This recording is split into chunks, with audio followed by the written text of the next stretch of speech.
Basically ये जो है एक साइक्लिक प्रोसेस है। पहले हम लोग बात कर रहे थे, एक बड़ा ही इंपॉर्टेंट डिस्कशन हमारा हुआ था क्रूड इकोनॉमिक्स को लेकर। अर्थव्यवस्था का जो निचोड़ होता है उसको हम लोग क्रूड इकोनॉमिक्स बोलते हैं। क्रूड इकोनॉमिक्स जहां पर मैथमेटिकल कैलकुलेशन होती है, एक तरह से निरपेक्ष होता है, यानी एब्सोल्यूट होता है, जहां पर हमें मापन करने की आवश्यकता होती है। आपने कहा गरीबी हटी, मैंने कहा कितना। जैसे कई बच्चों ने कहा कि आपने एम्प्लॉयमेंट में अभी कुछ छोड़ दिया, जानबूझ के छोड़ा है, क्योंकि एम्प्लॉयमेंट का जो वेलफेयर पार्ट था, देखो टीचर को तय करना पड़ता है कि स्टूडेंट को कैसे पढ़ाना है। जैसे सब सदियों से होता चला आया वैसे हम पढ़ाएंगे, या स्टूडेंट को हर स्टेप पे उसको इस लायक बनाना कि वो हर चीज की गहराई को समझ रहे। अभी जैसे मैं आपसे अभी हेड काउंट रेशियो की बात करता, या अभी मैं आपसे जो है वो मैथमेटिकल कैलकुलेशंस की बात करता, आप कहते हैं सर क्या पढ़ा रहे हो। लेकिन जब मैं एक बार क्रूड इकोनॉमिक्स आपको पढ़ा दूंगा, यानी बेसिक बता दूंगा, तो फिर अब मैं वहां जाऊंगा तो आप आसानी से उनके मेजरमेंट की, अनएम्प्लॉयमेंट के मेजरमेंट्स क्या है, अनएम्प्लॉयमेंट को मेजर करने के एनएसएसओ के तरीके क्या हैं, वो आपको आसानी समझ में आएंगे। तो टीचर को हमेशा अपने लेक्चर्स में इनोवेशन करते रहना चाहिए कि वो आपको अपने काम को जस्टिफाई कर सके, कि स्टूडेंट को जहां से समझ में आ सके, आसानी से पकड़ सके, वो करे। अब हम लोग इस पार्ट में हैं। ये पार्ट बेसिकली आपको अंदाजा हो चुका होगा अगर आपने एनसीईआरटी उठाया होगा कि एनसीईआरटी से बहुत ज्यादा मैं आगे निकल चुका हूं। एनसीईआरटी इसके कहीं आसपास भी नहीं बैठती, इन सब चीजों के बारे में एनसीईआरटी बात नहीं करती है। मुझे क्यों बात करनी पड़ी, ये बड़ा जरूरी है, राइट। मुझे इसलिए आपसे ये बात करनी पड़ रही है, क्यों? क्योंकि पिछले कुछ समय से कुछ बहुत ही ज्यादा अंतर दिखाई पड़ रहे हैं। फॉर एग्जाम्पल मैं आपसे देता हूं, सबसे बड़ी बात है कोविड जैसी महामारी, जो पिछले 100 सालों में भी भारतीय अर्थव्यवस्था, कम से कम आजादी के बाद कोई ऐसा सिनेरियो नहीं आया था जहां अर्थव्यवस्था में सडनली लॉकडाउन जैसी स्थिति आने पड़े। ये बहुत ही अजीबोगरीब स्थिति, इसने सामाजिक, राजनीतिक, आर्थिक हर तरह की जो है वो चीजों पर प्रभाव डाला। पूरा विश्व अचानक से, कोई देश नहीं, पूरा विश्व एक ठप हो गया, और देखने में मिला कि बिल्कुल अजीबोगरीब कंडीशन है। दूसरा, हमें दिखाई पड़ा कि सरकार लगातार बहुत बड़े बड़े स्टिमुलस पैकेज भी लेकर आ रही है। अभी आपने देखा कि एक मोनेटाइजेशन, हमने जो है पाइपलाइन बनाने की बात की। अब तो बहुत से ऐसे परिवर्तन हो रहे हैं जहां सरकार अपना जो स्वामित्व भी हटाने को तैयार है, निजी क्षेत्र को आगे लेकर आ रही है, और बहुत से बड़े बड़े परिवर्तन आ रहे हैं जहां पे मांग आपूर्ति, इनमें बहुत ज्यादा उठापटक मची हुई है। अगर कल आप लोगों ने देखा होगा तो सेंसेक्स बहुत ऊंचाई पे पहुंच गया, लेकिन वहीं पर आपने देखा होगा कि बेरोजगारी के आंकड़े बहुत ज्यादा आ रहे हैं हमारे पास। भारतीय अर्थव्यवस्था में एक तरफ सेंसेक्स की ऊंचाई बता रहा है कि पैसा हीट अप हो रहा है, पैसा अंदर जा रहा है, लेकिन वो पैसा किसका है ये बताना बड़ा मुश्किल होता चला जा रहा है। वो पैसा कहां से आ रहा है? क्योंकि अगर बेरोजगारी बढ़ रही है तो समाज के अंदर आय का वितरण नहीं हो रहा है। तो क्या वास्तव में केवल कुछ ही लोगों के हाथ में पैसा आ चुका है, या पैसा आने की प्रक्रिया के अंदर हम आ गए हैं? क्या जब तक लोगों के हाथ में पैसा नहीं होगा तब तक हम एक बड़ा बाजार विकसित नहीं कर पाएंगे? मेरा पहला डिस्कशन, अगर आपको पता होगा, मैंने इंडिया और भारत के बीच में आपको एक अंतर बताया था। मैंने आपसे क्वेश्चन पूछा था, अगर ग्रामीण भारत को अगर हम पर कैपिटा इनकम नहीं दे पाए तो आने वाले समय में भारत एक बाजार के रूप में विकसित नहीं हो पाएगा। वो डिमांड नहीं करेगा, पूरी दुनिया की कंपनीज भारत भागकर नहीं आएंगी, वो अपना पैसा, पूंजी, तकनीकी है भारत लेकर नहीं आएंगी, तो भारत को एक बहुत बड़े बाजार को विकसित करना पड़ेगा। लेकिन इस समय जो हमारे अर्थव्यवस्था में पैराडॉक्स है, जो हमारा एक विरोधाभास है, वो क्या है? सेंसेक्स जो है वो 56,000 की ऊंचाई क्रॉस कर चुका है, बहुत ज्यादा हीटअप हो रहा है। ये पैसा किसका है, कहां से आया है, क्या? और दूसरी तरफ भारत में बेरोजगारी सबसे ज्यादा जो बढ़ गई है। तो भारतीय अर्थव्यवस्था का ये चरित्र अच्छे अच्छे अर्थशास्त्री, मैं बात कर रहा हूं लोगों से, वो नहीं बता पा रहे हैं कि आखिर ये पैसा कहां से आ रहा है जो सेंसेक्स को ऊपर बढ़ा रहा है। अर्थव्यवस्था डाउन हो रही है, स्लगिश हो रही है, इस समय हम रिसेशन को फेस करते हुए दिखाई पड़ रहे हैं। बूम की कोई कंडीशन हमें नहीं दिखाई पड़ रही है, सेंसेक्स हमें बूम का दिखाई पड़ रहा है, और भारतीय रोजगार बाजार और भारतीय का जो खर्च करने का तकनीक है वो डाउन होता चला जा रहा है। लगातार हर जगह जो है ये चीजें होती चली है, अंतर्राष्ट्रीय सिनेरियो बहुत तेजी से बदल रहा है। तो इकोनॉमी एक ऐसा सब्जेक्ट है जो गुगली मारता है, ट्विस्ट करता है, स्पिन करता है, जाता है इधर और कहीं और मुड़ जाता है। तो इसलिए इस ट्विस्ट को समझना बहुत ही जरूरी है, और मैं लगातार ये प्रयास कर रहा हूं कि एनसीईआरटी से बहुत ऊपर जाकर मैं आपको इन चीजों के बारे में बता सकूं।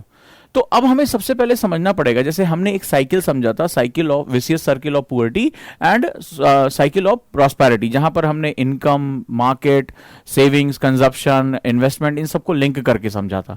इसी तरह इकोनॉमी का एक दूसरा चेहरा होता है कि इकोनॉमी बेसिकली स्ट्रेट लाइन नहीं चलती है।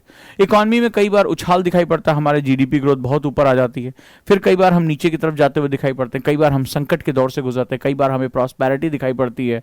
ठीक है, तो इस तरह से ये इकोनॉमी जो होती है वो अप एंड डाउन, मैंने कहा था लाइफ की तरह चलती है, right. So let's start it. तो हम लोग अब इकोनॉमिक साइकिल के बारे में बात कर रहे हैं कि कैसे इकोनॉमी यानी कि आर्थिक चक्र किस रूप में काम करता है। आर्थिक चक्र इस रूप में काम करता है, यानी कि ये क्या होता है, ये अप एंड डाउन मूवमेंट करता है। सबसे पहले बूम के बारे में बात किया था।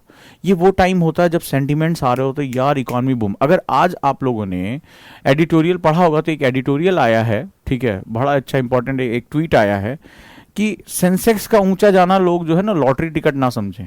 ठीक है, सेंसेक्स में बूम आ रहा है, जो हमारा निफ्टी है, सेंसेक्स है, सेंसिटिव इंडेक्स है, जो शेयर बाजार है। सेंसेक्स किसी बच्चे ने पूछा तो वो शेयर बाजार जिसे हम लोग कहते हैं, तो वो आज बूम दिखा रहा है। तो इसका मतलब ये नहीं कि सब कुछ अच्छा अच्छा चल रहा है, वो हो सकता है कि बस्ट कर जाए, बैठ जाए। तो वो बैठता कैसे ये देखते हैं।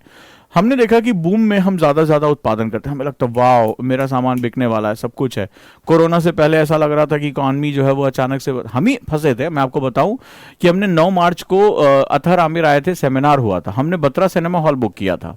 ठीक है, बत्रा सिनेमा हॉल बुक किया और वो बत्रा के मालिक ने मुझसे कहा सिनेमा हॉल की ये 10 सालों का रिकॉर्ड है, आज तो कोई बालकनी फुल नहीं कर पाया और आपका जो सेमिनार है वो हाउसफुल रहा, पूरा बच्चा जो है वो भरा हुआ था ठसाठस। हमें क्या लगा, हमें लगा कि this is the right time. इतनी इंक्वायरीज थी हमारे पास कि हमने 5 लेक्चर हॉल बुक किए कि हमें और लेक्चर हॉल की जरूरत पड़ेगी। हमने एक दो जो है वो यूपी में भी सेंटर बुक कर दिए कि सब कुछ ठीक था। और हमारे पास बहुत इंक्वायरीज थी कि नहीं हमें अब आपके साथ पढ़ना, और पूरी खबर फैल गई कि लोगों ने तो सेमिनार हाउसफुल करके रखा हुआ है। और जबरदस्त, हमने लिमिटेड टाइम में एक बहुत जबरदस्त अच्छा सेमिनार किया। ये 9 मार्च 2020 की बात है, मैं आपको ये समझाऊंगा तो आपको ज्यादा अच्छा समझ में आएगा। तो 9 मार्च 2020 को हमारे पास एक एक बैच के लिए 150 200 इंक्वायरीज एक एक बैच के लिए थी। और हम ये था कि हमें लगभग 5 अलग अलग स्टेट्स में अपने सेंटर खोलने हैं और हमारे पास पर्याप्त हमारा नाम है, हमारा जो है इंक्वायरीज है, सब कुछ था। ये 9 मार्च की बात है। 18 मार्च को मैंने गोरखपुर सेंटर का ओपनिंग किया कि इतनी डिमांड आ रही, वहाँ 200 बच्चों की रिक्वायरमेंट। पहले दिन हम गए, वहाँ सेंटर खोला, फर्स्ट दिन के सेमिनार में पूरा पैक हो गया था, बैठने की कहीं जगह नहीं। और ये बात है 21 मार्च की। ठीक है, मैं 1-2 दिन और रुका बच्चों से मिलने के लिए, 2 दिन में उनसे मिला।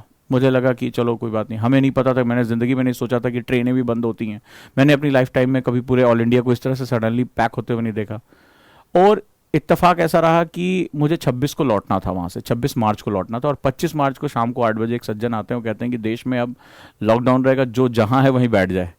ट्रेनें बंद, फ्लाइट्स बंद, कारें बंद, कोई अपनी सीमा नहीं छोड़ सकता। और मैं सिर्फ 3-4 दिन के लिए गया था सेमिनार लेने के लिए, और मैं 50 दिन बाद लौटा। अब हुआ क्या कि हमने गोरखपुर में सेंटर खोल दिया, सिर्फ 4 दिन के लिए हमारा सेंटर खोला। हमने इन्वेस्टमेंट किया, चेयर्स, टेबल, बोर्ड, फलाने ढिकाने सब कुछ रेंट हमने दिया। हमने क्यों दिया, अब इस बात को जरा समझना और बड़े ध्यान समझना। हमने यहाँ पर लेक्चर हॉल्स बुक कर लिए, एडवांस अपने जो है वो दे दिया, टीचर्स को एडवांस कर दिया कि भाई मार्च के एंड तक आते आते हमारे पास बहुत ढेर सारे बैचेस होंगे और हमारे पास इंक्वायरीज हैं, हमें बहुत सारे बैच पढ़ाने हैं, तो वी नीड प्लेसेस। तो क्यों, क्योंकि हमें ये लग रहा था कि हमारी इकोनॉमी में डिमांड बहुत बढ़ रही है। ठीक है, अब सडनली क्या हुआ, 25 मार्च को सज्जन आते बोलते हैं भाइयों और बहनों, और अब घर के अंदर, अब मैं फंस गया कहीं और जितना भी हमारा टीचर्स का पेमेंट था वो स्टक हो गया, हमने जो लेक्चर हॉल बुक किए वो सारा स्टक हो गया। सडनली क्या हुआ, वो लॉकडाउन शुरू हुआ और आज तक हम खैर क्लासरूम में तो खैर हम उससे कभी छूट ही नहीं पाए। तो अचानक से क्या हुआ कि सडनली हम एक्सेस प्रोडक्शन कर रहे हैं और सेल्स टेक्स टाइम लेता है, और कई बार क्या होता है अचानक से किसी कारण से उस चीज की डिमांड बंद हो जाती है। अब आपको ये ज्यादा अच्छा जो समझ में आएगा, राइट, अब आपको ज्यादा समझ में आएगा क्या हुआ। तो सडनली क्या हुआ, मैंने इस स्पेकुलेशन पे मैंने सब लेक्चर हॉल बुक किए, सेंटर खोले कि आज हमारा सिनेमा हॉल जो है फुल हो गया, इतना हमारे पास बच्चा जो है वो सेमिनार में आया है, सारी चीज़ें हमने टीचर्स को हायरिंग की, उनको पेमेंट किया कि नहीं अब आपको हमारे साथ रहना है और इतने बैचेस आपको पढ़ाने हैं, सब कुछ हुआ। और सडनली क्या हुआ, एक सिचुएशन आती है और सब कुछ जहां था वहीं का वहीं ठप हो गया। तो ऐसी कंडीशन में क्या होता है, ऐसी कंडीशन में जो हमारा सेगमेंट होता है वो अचानक से हमें स्लो डाउन सिचुएशन, इसको कहते हैं मंदी कहते हैं। इस दौरान इन्फ्लेशन बढ़ गया, डिमांड कम हो गई। अब डिमांड कम होनी शुरू हो गई। अभी भी हमारे जब पहली बार लॉकडाउन लगा था तो वो मात्र 15 दिन के लिए था। ठीक है, जब आपको अच्छी तरह से याद होगा कि 15 दिन के लिए था, तो हमें भी लगा चलो 15 दिन कोई बात नहीं है। अब हमने टीचर को बिना पढ़ाए हमने 1-1 महीने का सबको पेमेंट की, उनकी सैलरी दी, ठीक है, सब कुछ हमारा। अब हमें लगा चलो कोई बात नहीं है, हम इसको एक देखते हैं। अब बताओ, मैंने कई सेंटर 4-4 5-5 महीने खाली सेंटर्स को मैंने पेमेंट किया, और जब थक हार गया कि नहीं अब कुछ नहीं होने वाला, अब लॉसेस बहुत बढ़ गए, तो सडनली मैंने उनको खाली किया, वैकेट किया, सामान एज इट इज जहां था पड़ा रह गया, कहीं बेच दिया, कहीं फेंक दिया। बहुत भयानक लॉस हुआ, बहुत भयानक लॉस हुआ। तो वो लॉस, ये हमारे इकोनॉमी में ये प्रोसेस चलता है। तो अगर मैं एक इंडिविजुअल इकोनॉमी में, मैं क्या हूं, एक इंडिविजुअल, एक प्रोड्यूसर हूं, मैं सेवाएं और वस्तुएं यहां प्रोड्यूस कर रहा हूं, फॉर एग्जांपल। तो मैंने जो सेवाएं प्रोड्यूस की, मैं एक प्रोड्यूसर हो गया, तो मैंने क्या किया, मैंने प्रोडक्शन शुरू किया। मुझे एक स्पेकुलेशन मिला कि नहीं, अब हमारी स्थिति तो बहुत अच्छी है, क्योंकि हम इस कोविड को जानते ही नहीं थे, ऐसा भी कोई चीज होती है, ऐसा भी कोई लॉकडाउन लग सकता है। तो पहला तो 15 दिन के लिए, फिर हम उसमें रहे, तो उसमें क्या होगा, दैट इज अ डिमांड में कमी आ गई। अब हम 15 दिन के लिए स्लो डाउन हो गए, फिर अचानक से क्या हुआ, स्लो डाउन के बाद आ जाता है रिसेशन, ठीक है। तो मंदक के बाद आता है रिसेशन, मंदी, गहरी मंदी हो जाती है, तो यहां पर निगेटिव ग्रोथ हो जाती है। अब हमें लगा यार अब पैसा फंस गया हमारा बुरी तरीके से, 3-4 महीना हमने वेट कर लिया, कुछ नहीं हो रहा है, इसको डी ग्रोथ कहते हैं। यानी इन्वेस्टमेंट कम हो जाता है, कंजप्शन कम हो जाता है, एम्प्लॉयमेंट कम हो जाता है। तो अब भाई लोग डर गए, अब बच्चे डर गए थे, सर अभी एडमिशन लें कि ना लें, खत्म हो गया। हम भी डरने लगे कि यार अब हम इन्वेस्टमेंट करें कि ना करें, हमारी हालत खराब हो जाएगी, सारा जो है सब कुछ बर्बाद हो गया, ठीक है। तो ये डी ग्रोथ कंडीशन हो जाती है। इसको क्या होता है, इसको ऋणात्मक समृद्धि कहते हैं वहां पर। अगर ये कुछ समय और बनी रही, अब जैसे मेरा जो हेड ऑफिस था, तो हेड ऑफिस था, हमने दिसंबर तक रखा उसको, मतलब पूरा मार्च से लेकर कि हमें उम्मीद थी शायद अगस्त में खुल जाए, सितंबर में खुल जाए, अक्टूबर में खुल जाए, फाइनली करते करते करते करते दिसंबर आ गया। और जब करते करते दिसंबर आ गया, तो वहां पर जो है वो अब हमें लगा नहीं, अब कुछ नहीं हो सकता। अच्छा, वहां पे क्या है, 8-9 महीने ऑफिस बंद था, मेरा पूरा वुडन वर्क था, पूरा मेरी अच्छी से अच्छी बेहतरीन किताबें, एक से एक पुरानी कलेक्टेड किताबें दीमक खा गई पूरी, क्योंकि 8-9 महीने सीलन और उसमें से पूरा बंद रहा, वो वुड वर्क था, वो पूरी की पूरी दीमक, मेरी किताबों की अलमारियां पूरी ऐसे ढह गई, किताबें खा गए, कुर्सियां सड़ गई, मतलब बुरी तरह से लेदर के ऊपर फफूंदी जम गई, मेरे सारे सिस्टम के अंदर जो है वो मॉइस्चर आ गया, सारे के एक से एक महंगे महंगे सिस्टम, मदरबोर्ड उड़ गया सब कुछ, और अच्छे अच्छे वॉलपेपर सब, मतलब पूरा सिस्टम तबाह हो गया। तो ऐसी कंडीशन में ये क्या होता है कि दैट इज अ नेगेटिव, मतलब मेरे पास से जो मेरी पूंजी थी वो भी उसमें लग गई, खत्म हो गई। फाइनली वो सामान मुझे, वो जब दीमक लग गया तो आपको फेंकवाना पड़ा, मेरा जो इतना अच्छा ऑफिस था, भाई नया ही बनवाया था लॉकडाउन से पहले, और वो पूरा का पूरा खत्म हो गया। इस कंडीशन में क्या होता है, इकोनॉमी में अगर मैं एक इंडिविजुअल हूं, मुझे लॉस हुआ है, तो ऐसे जाने कितने प्रोड्यूसर्स होंगे जिनको लॉस हुआ होगा, जो सर्विसेज, गुड्स, मैन्युफैक्चरिंग ये सब करते हैं, उनको कितना भयानक लॉस हुआ होगा। अच्छा, जो निवेशक होता है वो अपने सेटअप का, जैसे हम ये सेटअप के साथ अभी भी मान लीजिए आज हमें हमारा जो दिल्ली में सेटअप है, हम मार्च 2020 से अभी तक उसका रेंट भर रहे हैं। क्यों रेंट भर रहे हैं? क्योंकि हमारा नाम है। हम नहीं चाहते कल को कोई आकर उंगली उठाए कि उजांग खत्म हो गया, कई लोग छोड़ छाड़ के भाग गए, अपना सामान बेच दिया, कहीं जाकर छोटा सा जगह ले लिया, लेकिन हम टिके हुए हैं। हम इसलिए टिके हुए हैं कि कल को जो हमारा क्लासरूम का बच्चा वो जब आए, कल को कोई हालात नॉर्मल हो, तो वो कहे कि नहीं, हम आपके साथ जुड़ना चाहते हैं और ये कोचिंग अभी भी इस तूफान में खड़ी रही। कई बार ये भी होता है कि मुश्किल हालात जो बताते हैं, लेकिन उसकी कीमत क्या रही? उसकी कीमत ये रही कि मैं यहाँ पढ़ाता हूँ ऑनलाइन, जो भी आ रहा है वहां पे झोंक देता हूँ, तो वो मेरा जो है वो लॉस में चला जा रहा है, लेकिन एक सिर्फ नाम, क्योंकि आप रोज रोज भाग नहीं सकते, इतनी मेजें, कुर्सियां, स्मार्ट बोर्ड लेकर कहां भागोगे तुम? वो पड़ा है, वो ऐसे गोदाम सब सड़ रहा है सब कुछ, लेकिन हमें रखना पड़ेगा क्योंकि हम अपने नाम के साथ हैं। तो जो इंडस्ट्रियलिस्ट होता है, जो मैन्युफैक्चरर होता है, जो एंटरप्रेन्योर होता है, वो अपने तामझाम के साथ स्टक हो जाता है, ये बड़ी उसके साथ दिक्कत होती है। तो वहां से क्या होता है, उसकी हालत बहुत खराब होने है। अगर मान लीजिए फॉर एग्जांपल, अगर मेरे पास ऑनलाइन सेटअप नहीं होता, या समय रहते मुझे अंदाजा नहीं हो गया होता कि कोई बहुत बड़ी दिक्कत आ रही है और मैंने अपने पूरे सिस्टम को चेंज नहीं किया होता, तो फिर अगला स्टेप हो जाता है ग्रेट रिसेशन। इसको बोलते हैं महामंदी। महामंदी महामंदी तब आती है जैसे गवर्नमेंट फेल टू रिस्पॉन्स। अब जैसे गवर्नमेंट हमें कोई मदद ही नहीं कर रही है, ठीक है, कुछ भी नहीं कर रही, तो अब अगर मेरे पास कुछ भी खाने पीने को नहीं है, किसान के खाते में पैसा डाल दी, गरीब को जो है पैसा डाल दी, लेकिन मध्य वर्ग के लिए क्या है, मिडिल क्लास के लिए क्या है, कुछ नहीं पता। एक गवर्नमेंट फेल टू रिस्पॉन्ड, ठीक है, लिखो, यदि सरकार सही समय पर निर्णय लेने से चूक जाती है, जैसे सन 2008 में हुआ था, महामंदी आई थी, सरकार ने सही समय पर स्टिमुलस पैकेज नहीं दिया, तो नतीजा क्या हुआ कि हमारी अर्थव्यवस्था भी बुरी तरह से तबाह हो गई। और अगर ग्रेट रिसेशन को भी सही समय पे, जैसे मान लो सरकार पैकेज दे रही है, सरकार बहुत सही डिसीजन है, कई लोग आलोचना कर रहे हैं कि जो मोनेटाइजेशन पाइपलाइन है वो नहीं, मेरा बिल्कुल सही है वो। इस समय आपके बहुत से एसेट्स हैं, ये आप कभी भी सरकारी परिसंपत्तियों में जाओगे, मैं तो कई जगह ट्रेनिंग के लिए भी गया हूँ, कई जगह मेरे जानने वाले PSUs बड़े बड़े, वहां जो संपत्तियों की बर्बादी आप देखते हैं ना, उसकी आप कल्पना भी नहीं कर सकते कि टैक्स पेयर का पैसा जो है वो कहाँ बर्बाद किया जाता है। तो आज सरकार उस पैसे को जो है वो एक डी जनरेशन पे लगाएगी, तो जो डी ग्रोथ है इसको डी जनरेशन में क्रिएट कर वापस इसको खींच कर लेकर आना है, बूम साइकिल में इसको लेकर जाना है। तो ये हमें समझना पड़ेगा। और अगला चरण होता है डिप्रेशन। अगर आपने रिसेशन को, ग्रेट रिसेशन को नहीं रोका, सही समय पर आपने स्टिमुलस पैकेज यानी कि कीन्सियन इकोनॉमिक के अंतर्गत जो कीन्स की अर्थव्यवस्था थी, अगर आपने उसको उत्प्रेरण नहीं दिया, तो डिप्रेशन आ जाएगा। डिप्रेशन जैसे कि कई लोगों ने आत्महत्या कर ली, अगर आप लोग भी पढ़े लिखे हैं तो मैं इसको जोड़ता हूँ। डिप्रेशन का मतलब होता है अवसाद, महामंदी, इसको बोलते हैं अवसाद आ जाना, ठीक है। तो डिप्रेशन अवसाद की अवस्था, अवसाद की अवस्था से निकलना फिर बहुत मुश्किल होता है। जैसे जिम्बाब्वे हो गया, तो बहुत सी ऐसी अर्थव्यवस्थाएं हो गई, मोजाम्बिक हो गया, अफ्रीका के ज्यादातर देश हो गए। अब जैसे भारत में ही कई लोगों ने कोविड-19 के दौरान, हम छोटी छोटी बातों पे बहुत चर्चा करते हैं, हमारा मीडिया हर चीज दिखाता है, लेकिन आपको पता है कि इस दौरान कितने उद्योगपतियों ने आत्महत्या कर ली, क्योंकि उनके पास, चूंकि वो निवेश के लिए कर्ज ले चुके थे, सरकार ने कोई सहायता इतनी आसानी से, बिजनेस क्लास को ये देश बहुत गंदा समझता है, ठीक है। ये इस देश की सबसे बड़ी खाता उसी का, उसी टैक्स के पैसे से खाता है, सरकार चलती है, लेकिन बिजनेसमैन को ये सरकार कोई भी ज्यादा मदद नहीं देती है। जीएसटी में भी कोई छूट नहीं, हमें कोई छूट नहीं हुई। जिस दिन सरकार ने लॉकडाउन खोला उसी दिन हमारी जीएसटी की नोटिस आ गई। ऐसा लगा था कि जिस दिन उन्होंने बिजनेस खोल दिया, ऐसे पैसा हमारे पास झरझर झरझर गिर रहा था कि भैया ये हमें जीएसटी दे दो, एक दिन की रिबेट हमें नहीं दी, सिंगल डे नहीं, तुरंत नोटिस आ गया। मुझे जब कोविड हुआ था और मैं काम नहीं कर पा रहा था, 1.5 महीने बिस्तर पे था, लगभग उस दौरा दूर रहा, तुरंत फोन आ गया, क्या बात है अभी तक आपने जीएसटी नहीं भरा। तो सरकार जहां दूसरों को हमारे ही पैसे से सस्ता अनाज दे रही है, तुम उनके खाते में पैसा डाले, हमारे लिए उन्होंने कोई भी, या हमारे से बहुत से लोगों के लिए कोई भी नहीं किया। तो अगर मेरे पास सोर्स, और मेरे टीचर ने मुझे सिखाया था कि इकोनॉमिक्स के ही एक बड़ी important, don't put all your eggs in one basket.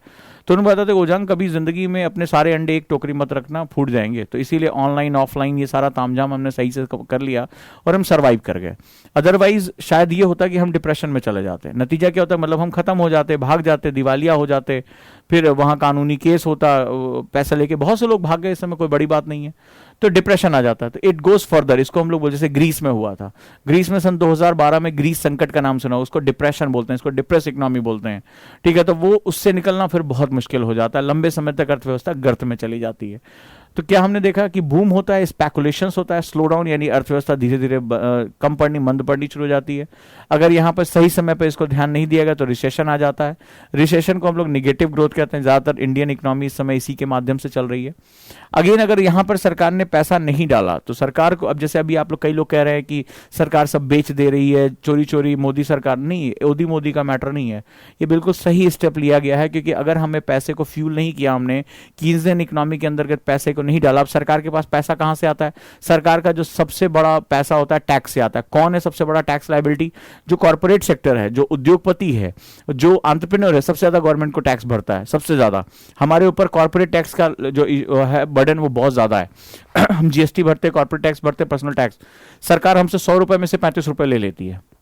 आपको आश्चर्य होगा कि जो आपकी फीस आती है 100 रुपए, वो 35 रुपए सरकार ले जाती है हमसे, ठीक है। तो सरकार सबसे ज्यादा अगर चलती है तो वो कॉर्पोरेट के पैसे से चलती है। तो सरकार, अब कॉर्पोरेट पूरी तरह से ठप पड़ा है, मैं कोई सामान बेच नहीं पा रहा हूं, मेरा फैक्ट्री में कोई उत्पादन नहीं हो रहा है, मैं अपने लोगों को तनख्वाह नहीं दे पा रहा हूं, तो अब उस कंडीशन में क्या होगा कि मेरा जो है इनकम कम हो जाएगा। अब सरकार को, अगर अब आपको समझ में आ गया कि अगर इस समय भारतीय अर्थव्यवस्था यहां चल रही है, ये देखो येलो मैंने कर दिया है, तो यहां अर्थव्यवस्था चल रही है। अगर ये अब तुम्हें समझ में आया कि अब तुम बड़े सीनियर बच्चों के साथ डिबेट कर सकते हो, उसको समझाओ कि सर चलिए मैं आपको समझाता हूं कि भारतीय अर्थव्यवस्था कैसे चलती है, इकोनॉमी साइकिल कैसे काम करती है। आप बड़े से सीनियर बच्चा इसका जवाब आपको नहीं दे पाएगा कि किस स्टेप के बाद कौन सा स्टेप आता है, और मैं गारंटी देने को तैयार हूं आपको। तो अर्थव्यवस्था यहां अगर चली गई तो फिर यहां आ जाएगी। अब जैसे किसी ने पूछा ग्रेट रिसेशन और डिप्रेशन में क्या फर्क होता है? ग्रेट रिसेशन में अभी भी गवर्नमेंट अगर रिस्पॉन्ड कर जाती है तो हमें बाउंस बैक करने की संभावना है। जैसे सरकार खर्चा बढ़ा दे तो कीन्स की इकोनॉमी यहां भी काम कर सकती है। अभी सरकार, जैसे अभी यहां पर क्या हुआ, कोविड टाइम का हमने 20 लाख करोड़ रुपए का पैकेज दिया, सरकार इंफ्रास्ट्रक्चर प्रोजेक्ट्स में पैसा डाल दिया। आपने अभी देखा नितिन गडकरी, सरकार ने कल कहा 6 लाख करोड़ रुपए हम डालेंगे, किसमें डाला? इंफ्रास्ट्रक्चर में। इंफ्रास्ट्रक्चर का पैसा सबसे इंपॉर्टेंट होता है, क्योंकि इंफ्रास्ट्रक्चर का पैसा जो होता है, आप किसी को खाते में पैसा डाल दो, किसी को अनाज दे दो, दवाई दे दो, वो खा के खत्म कर देगा, वो कंज्यूम हो गया, ठीक है। लेकिन अगर आपने इंफ्रास्ट्रक्चर में पैसा डाला तो इंफ्रास्ट्रक्चर क्या करता है? इंफ्रास्ट्रक्चर सेल्फ सस्टेन इकोनॉमी को जन्म देता है। जो हमारा स्वतः स्फूर्त अर्थव्यवस्था, एक सड़क बन गई, अब उस सड़क पे टोल टैक्स आता रहेगा, सालों साल आता रहेगा, वो क्या होगा? उसके आसपास आपने देखा होगा जब कोई सड़क बनती है, ढेर सारी गाड़ियां चलना शुरू हो जाती है, आसपास आपने देखा होगा दुकान खुल जाता है, ढाबा खुल जाता है, मकान बनने लगते हैं। कनेक्टिविटी बड़ी इंपॉर्टेंट है। तो आपने इंफ्रास्ट्रक्चर में जो पैसा होता है उसको हम लोग कैपिटल फॉर्मेशन बोलते हैं, पूंजी निर्माण बोलते हैं। तो यहां पर भी आपको समझना पड़ेगा, डिप्रेशन ये होता है कि जब जब अर्थव्यवस्था मानसिक रूप से स्वीकार कर ले कि अब कुछ नहीं हो सकता, तो ये साइकोलॉजिकल पुअर्टी को भी जन्म देता है, तो ये राष्ट्र की साइकोलॉजिकल पुअर्टी को जन्म देता है। ठीक है, जैसे आपको मैं एग्जांपल देता हूं, बड़ा सुंदर सा क्वेश्चन पूछा है, डिप्रेशन में क्या होता है। जैसे अगर मैं आपसे कहूं कि अफगानिस्तान में लोग अपने मकानों को सुंदर करा लें, मकान को बढ़िया रंगवा लें, तो आप कहेंगे भक जान के लाले पड़े हुए हैं सर, वहां पर महिलाएं अपनी इज्जत नहीं बचा पा रही हैं, लोगों को मारा जा रहा है, तो मकान की सुंदरता बाउंड्री पे टूटा हुआ है तो बाउंड्री को ठीक करा ले। क्या वो लोग कराएंगे? क्योंकि जब आप बाउंड्री को ठीक कराने जाओगे तो मार्केट से पेंट खरीदोगे, खर्च बढ़ाओगे, अपना इनकम जो है वो अपनी डिस्ट्रीब्यूट करोगे, आप जो है मिस्त्री को काम पे रखोगे, करोगे कि नहीं करोगे? लेकिन अगर मेरे राष्ट्र में राजनीतिक संकट है, मेरे जान के लाले पड़े हैं, वो मेरा घर कितना सुंदर दिख रहा है, खराब दिख रहा है, पढ़ने की यहां बात हो रही कि 2 वक्त की रोटी मिल जाए, जान अब तो जान पे आ गई कि नहीं तो गोली मार देंगे मुझे देखते ही। तो मुझे बताओ ऐसी कंडीशन में इकोनॉमी क्या होती है? डिप्रेस इकोनॉमी हो जाती है। आपने देखा, आपने कभी सोचा कि भारत में इतने त्योहार क्यों मनाए जाते हैं? मैंने हमेशा कहा, मैं भारत का जितना भी अध्ययन कर रहा हूं, मुझे भारत एक बहुत ही बड़ा आर्थिक सेगमेंट प्राचीन काल में देखा। तुमने देखा होगा हमारे बहुत त्योहार होते हैं। मैं आपसे क्वेश्चन पूछना चाहूंगा, बेटा आपने बहुत अच्छा क्वेश्चन पूछा है। आपने देखा कि जब दीपावली उपाली आती है, ईद आती है, ठीक है, होली आती है, हमारे यहाँ क्या माहौल होता है? जरा आप मुझे बताइए। आप अपनी इकोनॉमी को अपने आप समझ जाएंगे। तो त्योहारों के समय क्या होता है? मान लो ईद है, तो ईद में बाजार सज जाते हैं, आप लोग सज धज के निकलते हो, बढ़िया कपड़े खरीदते हो, कुर्ते खरीदते हो, पकवान खरीदते हो, घर को सजाते हो। दीपावली में भी ये होता है, घर की सफाई होती है, पेंट अरे बड़े दिन से नहीं हुआ, उल्लास होता है, सारे जो है अगर बाहर भी कहीं रह रहे हैं भाई बहन सब घर में इकट्ठा होते हैं। हम लोग तो भाई ऐसे ही करते हैं, झालरें खरीद के आती हैं, घर साफ सफाई किया जाता है, पुराने पेपर चेंज किए जाते हैं, नया पेपर लगाया जाता है, नई मूर्ति आती है, नए नए कपड़े, तुम क्या पहनोगे, तुम क्या पहनोगे, छोटी दीपावली में क्या पहनोगे, बड़ी दीपावली में क्या पहनोगे, होता है कि नहीं होता? पटाखे खरीदने जाते हैं, फुलझड़ियां खरीदते हैं, दिए खरीदते हैं, जो जिसका अपना जो सेगमेंट होता है। कई लोग गाड़ियां खरीदते हैं, किसी के घर में अगर आप न्यूज़पेपर खोल के देखोगे, दीपावली ऑफर, बम्पर फ्रिज पर 50% का डिस्काउंट, टीवी जो है वो फ्री है, टीवी के साथ जो स्पीकर फ्री, फलाना कार पे इतना डिस्काउंट, दीपावली ऑफर, 3 दिन का बम्पर बोनस। पूरा पेपर भरा होता है कि नहीं भरा होता है? ऐड चारों तरफ होते हैं कि नहीं होते हैं? हाँ या ना में मुझे जवाब दे दीजिए। होते हैं कि नहीं होते हैं? हाँ या ना? ऐसा ही होता है। मैंने पहले कहा था इकोनॉमिक्स तुम्हारे घर के अंदर है, बाहर ज्यादा पढ़ने की जरूरत नहीं है। होता है, पूरा पेपर देखा। तो वो क्यों ऐड आ रहा है? क्योंकि वो जानता है कि इस समय आप खर्च करने के मूड में हो, आप खर्च करने के मूड में हो, राइट?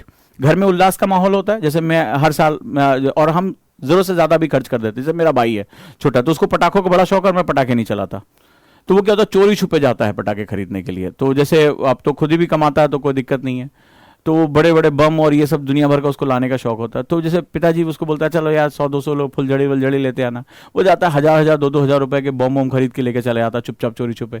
तो क्या हो रहा है कि आप जितनी जरूरत है उससे ज्यादा खर्च कर देते हैं। जैसे मम्मी को भी सारे बच्चे इकट्ठा हो गए, अरे वो फ्रिज ना बहुत दिन से वो बर्फ उसमें जम नहीं रही है, वो पानी पीछे से टपक रहा है, 1-2 दिन उन्होंने माहौल बनाया दीपावली से पहले, अरे वो देखो अखबार सामने खोल के रख दिया, अरे वो ये वाला जो देखो ये 400 लीटर का फ्रिज है, अब घर में इतने लोग आ जाते हैं, वो पूरा बुरा भूमिका बनाती हैं। घर में इतने लोग आ जाते हैं, वो दूध रखने की भी जगह नहीं, फ्रिज पूरा ठसाठस भरा रहता है, अब कहाँ रखें, सब सब्जी सड़ती चली है, पापा के सामने उठा उठा फेंक रही है, धनिया तो देखो सब कबाड़ हो गया, सब सड़ गया इस घर में, सारा इतना बर्बादी हो रहा है, पैसे क्या बताएं। ठीक है, ऐसा लग रहा है कि सारी धनिया सड़ाने के पीछे मेरे पिताजी जिम्मेदार हैं। खैर वहाँ हम बैठे होते हैं, तो हमें अच्छा मम्मी ठीक है फ्रिज ले लो, तो पापा कहेंगे अरे बेवजह का खर्चा, अब तुम लोग 4 दिन के लिए आए हो फिर चले जाओगे, अरे लेकिन 4 दिन चले जाएंगे लेकिन हमारा फ्रिज धनिया तो सब सड़ता ही चला जा रहा है, टमाटर सड़ता ही चला जा रहा है, और ये घर में पूरा प्रोपेगेंडा होता है, आपके घर में भी हुआ होगा। अच्छा मम्मी चलो यार खरीद लो, अभी कौन, अरे वो फलाना जो है फलाने का फ्रिज आया हुआ है सैमसंग का कोई बढ़िया सा, उस पर डिस्काउंट भी बड़ा दे रहा है, और पुराना वाला वो कह रहे हैं कि पुराने वाले पे वो 4000 रुपये माफ कर देंगे। ठीक है, तो ये पूरा होता है। अब गया खरीद के आया हो इस बार दीपावली पे, ऐसी बात नहीं है। तो ये सबके अब आप क्या कर रहे हैं कि आप एक उल्लास के माहौल में सब लोग इकट्ठा हुए हैं, तो वो एक क्या हुआ, आपने अपना एक्सपेंडिचर बढ़ा दिया। एक्सपेंडिचर बढ़ा दिया तो अब क्या होता है, जो कंपनीज जिनके पास प्रोडक्शन रुका हुआ था सब कुछ, वो अचानक से क्या होते हैं, वो अचानक से बूम की तरफ जाते हैं, प्रोडक्शन बढ़ जाता है, हायरिंग होती है, सेल्समैन की हायरिंग होती है, इकोनॉमी में लोग खर्च करते उल्लासित रहते हैं। मानते हैं ये बात? होता है ऐसा? तो आपने देखा होगा जो त्योहार हैं, जैसे यूरोप हो गया, तो वहां जब आपने 25 दिसंबर के पास आसपास क्रिसमस मनाया जाता है, तो लोग बड़ी धूमधाम खरीदारी करते हैं। इन त्योहारों का इकोनॉमिक महत्व है, ये सिर्फ धार्मिक त्योहार नहीं है। इनका शुरुआत से जिन लोगों ने इसको रखा वो बहुत ही चतुर लोग थे और वो समाज को समझते थे कि इस दौरान हम अपना खर्च बढ़ाते हैं और हमारे एक्सपेंडिचर से इकोनॉमी में क्या होता है, डिप्रेशन। अब जरा मैं इसका उल्टा सिनेरियो सुन, फॉर एग्जाम्पल आपके घर में कोई बहुत गंभीर दुर्घटना हो गई, दीपावली का मौसम है, एक हमने दीपावली ऐसी भी देखी थी, तो बहुत गंभीर स्थिति है, मतलब बहुत ही बड़ी दुर्घटना हो गई है, या मे भी भगवान कभी ना करे ऐसा हो, लेकिन कोई बहुत दुर्घटना हो गई है और पूरा घर मातम में है। अब आपको समझ में आ गया, बड़ा डीप है, इस पर एडिटोरियल्स बहुत आए थे हिंदू में। तो अब आप मातम में हैं, बाहर लोग त्यौहार मना रहे हैं, आप क्या नया चीज़ घर में खरीद के लेकर आएंगे? मान लीजिए कोई बहुत घर के बुजुर्ग की या घर के कोई इंपॉर्टेंट पर्सन की वो दुनिया में नहीं रहा, फॉर एग्जाम्पल घर में मातम का माहौल बना हुआ है, बहुत दुर्घटना हो गई कोई बहुत बड़ी, तो क्या आप अपने घर में पटाखे जलाएंगे, खूब एक्सपेंडिचर करेंगे, ठीक है, आपके घर में खूब दिया जलेगा, कुछ होगा? नहीं होगा। मानते हैं? मानते हैं इस बात को? सो इन दैट केस आपके घर में पैसा भी पड़ा हुआ है, लेकिन आपके मन में एक डिप्रेशन आ चुका है, आपके प्रिय इस संसार में नहीं रहे, या जो भी है घर में कोई दुर्घटना हो गई है या कोई अवसाद है। मुझे आप बताइए कि इस कंडीशन में आप एक्सपेंडिचर करेंगे? क्लियर? नहीं करते हैं, नहीं करते हैं आप। तो उसका कारण है इसी, अब सोचिए अगर आपको एक घर में हादसा हुआ है, आज आप अफगानिस्तान और सीरिया के बारे में क्या सोचते हैं? क्या वो इकॉनमी बूम करने के लिए प्रयास करेगी? अर्थव्यवस्था लोगों से बनती है और लोग भावनाओं से बनते हैं, मेरी बात याद रखिएगा। Economy made by the people and people made by their own emotions. So depression is all about when you feel drowsiness, when you feel अरे यार कुछ नहीं हो सकता, अरे यार जान बचानी है हमें, अरे यार इस कैलेमिटी में हम पड़े हुए हैं। So in that case you are not able to expand your business, you are not aware about the expenditures, you are not aware about the production. अरे सब कुछ खराब हो गया। अभी हमारे देश पे युद्ध हो जाए किसी के साथ तो हमें ये ध्यान रहेगा फैक्ट्री कितनी बन रही है, फलाना क्या है, हमारी हालत खराब रहेगी। हमारी किसी क्षेत्र पे मिसाइल गिर जाए तो बहुत बड़ी एक प्रॉब्लमैटिक सिचुएशन हमारे साथ क्रिएट हो जाती है। सो इन दैट केस अर्थव्यवस्था जब इससे आगे निकलती है, this is known as bust economy. Bust का मतलब ध्वंस हो जाना, ध्वंस हो जाना। अफ्रीका के कई देश, अफगानिस्तान, सीरिया, ये क्या है? ये बस्ट से गुजर रहे हैं, ध्वंस हो गए। लोग जान के लाले पड़े हुए हैं, जिंदा रह जाए। फिलिस्तीन, बस्ट इकोनॉमीज। वो रिफ्यूजी कैंप्स में रह रहे, उनसे तुम क्या उम्मीद करोगे? एक्सपेंडिचर, पर कैपिटा इनकम बोले, अरे पर कैपिटा इनकम बाद में, हम सोए तो सुबह आके बम ना गिर जाए हमारे ऊपर, लाशें ना चारों तरफ फैली हों। अब आप सोचिए, आप सुबह उठ रहे हैं, एक बम गिरा, चारों तरफ इंसान के चिथड़े पड़े हुए, बच्चों के चिथड़े पड़े हुए, ये क्या होगा आपका? कहां आपको इकोनॉमी, एक्सपेंडिचर, दिए जलाना, बिजली, कुछ नहीं, सिर्फ जान के लाले। तो दुनिया के कई जहां युद्ध होते हैं, जहां पॉलिटिकल सिस्टम एस्टैब्लिश नहीं होता, प्री में क्वेश्चन आया था कि आर्थिक समृद्धि के लिए निम्नलिखित में से क्या जरूरी है? उसमें एक ऑप्शन था कि एक व्यवस्थित राजनीतिक तंत्र, स्थायी राजनीतिक तंत्र, यानी कि एस्टैब्लिश पॉलिटिकल सिस्टम। आपको समझ में आया कि वो भी इसके साथ जुड़ा हुआ है। चलिए, क्लियर हुआ? तो we go through these particular segments. आ जाओ। बोला गुरुजी ये तो समझ में आया कि इकॉनमी एक साइकिल से होकर गुजरती है, गजोदर रहा मुझे कहाँ छोड़ने वाला। बोला सर ये बताओ इकॉनमी को मेजर कैसे करते हैं, इकोनॉमी को हम लोग कैसे जो है वो जज करेंगे, कैसे मेजर करेंगे? मैंने कहा गजोदर कहाँ तुम मुझे छोड़ने वाले हो, चलो मेरे स्टूडेंट से भी तुम आगे हो। मैंने कहा बेटा मेजर करने के लिए इकॉनमी में ग्रोथ हो रही है, आपने कहा कि सर निगेटिव ग्रोथ हो गई, सर रिसेशन आ गया, बूम हो गया, बस्ट हो गया, तो सर हम इसको मैथमेटिक्स रूप में कैसे नापेंगे? इकॉनमी ऊपर जा रही, नीचे आ रही है, डिमांड बढ़ रही, घट रही, हम इसको कैसे नापेंगे?